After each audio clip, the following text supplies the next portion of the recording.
गिरिडीह के सामाजिक और सूचना अधिकार कार्यकर्ता सुनील खंडेलवाल ने पुराने गिरिडीह रेलवे स्टेशन परिसर में हो रहे सड़क निर्माण कार्य की गुणवत्ता पर गंभीर सवाल उठाए हैं। उन्होंने वरिष्ठ मंडल इंजीनियर वंदना सिन्हा को पत्र लिखकर अवगत कराया कि निर्माण कार्य में मानकों की अनदेखी की जा रही है, जिससे सड़क पर वर्षा जल का जमाव हो रहा है और जगह जगह गड्ढे उभर आए हैं। खंडेलवाल ने आशंका जताई है कि यदि यही स्थिति बनी रही तो यह सड़क जल्द ही क्षतिग्रस्त हो जाएगी और यात्रियों को परेशानी का सामना करना पड़ेगा। उन्होंने रेल प्रशासन से अनुरोध किया है कि इस कार्य की जांच कराकर तकनीकी मानकों के अनुरूप निर्माण सुनिश्चित कराया जाए। साथ ही मांग की है कि जांच के दौरान उन्हें भी उपस्थित रहने का अवसर दिया जाए ताकि वे निर्माण में हो रहे त्रुटियों को अधिकारियों के समक्ष रख सके। विदित हो कि इसी सड़क के निर्माण हेतु खंडेलवाल ने 1 वर्ष पूर्व रेल प्रशासन से अनुरोध किया था। उन्होंने विभाग का आभार प्रकट करते हुए भरोसा जताया है कि व्यापक जनहित में इस घटिया निर्माण कार्य की शीघ्र जाँच कर कार्रवाई की जाएगी।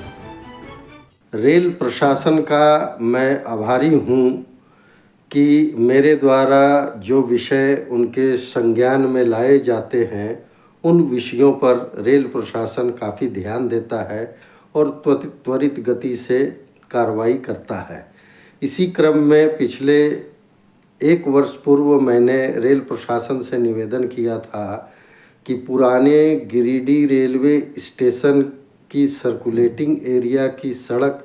काफ़ी जर्जर हो गई है, जिसके कारण लोग बहुत परेशान हो रहे हैं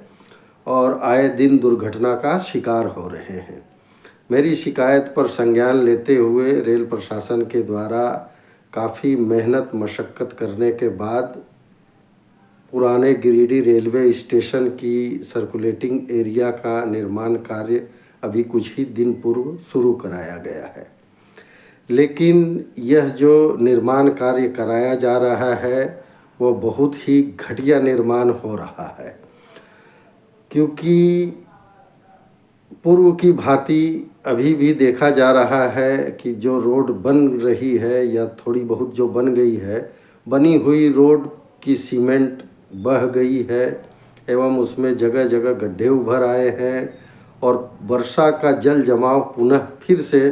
हो गया है। ऐसा कहीं से भी प्रतीत ही नहीं हो पा रहा है कि यह सड़क अभी तुरंत बनी है। इस संबंध में मैंने एक आवेदन सुश्री वंदना सिन्हा वरिष्ठ मंडल अभियंता आसनसोल मंडल आसनसोल को भेजा है, जिसमें मैंने कहा है कि जो सड़क का निर्माण हुआ है उसमें अपेक्षित गुणवत्ता का बिल्कुल भी ध्यान नहीं रखा गया है, जिसके कारण जल जमाव हो रहा है और जगह जगह गड्ढे उभर आए हैं। सड़क की ढलान एवं जल निकासी की भी गुणवत्ता पर ध्यान नहीं दिया गया है। तो ऐसी स्थिति में मैंने रेल प्रशासन से निवेदन किया है कि एक जांच दल का गठन किया जाए और इस निर्माण कार्य की जांच की जाए और जो रेल विभाग के पदाधिकारी इसके जांच के लिए आए उसमें मुझे भी आमंत्रित किया जाए ताकि मैं समस्याओं को इंगित कर सकूं और उनके संज्ञान में यह बात दे सकूं। मेरे इस पत्र पर आवश्यक कार्रवाई करने हेतु इस पत्र को Shri A Silva senior DCM divisional railway manager Asansol division के पास आवश्यक कार्रवाई हेतु भेज दिया गया।